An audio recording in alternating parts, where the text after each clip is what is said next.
Hello everyone, আসসালামু আলাইকুম। I come back to my YouTube channel Rita's kitchen. আজকে আমি তোমাদেরকে রান্না করে দেখাবো দুন্দুল দিয়ে আলু দিয়ে মাছের ঝোল।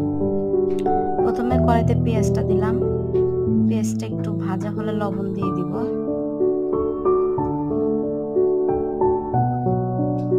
এখন আমি লবণ দিলাম, হালকা একটু ভাজা হবে। এবার আদা রসুনের পেস্ট, তারপর একটু নাড়াচাড়া দিব। এবার হলুদের গুঁড়া, মরিচের গুঁড়া আর জিরার গুঁড়াটা দিয়ে দিলাম।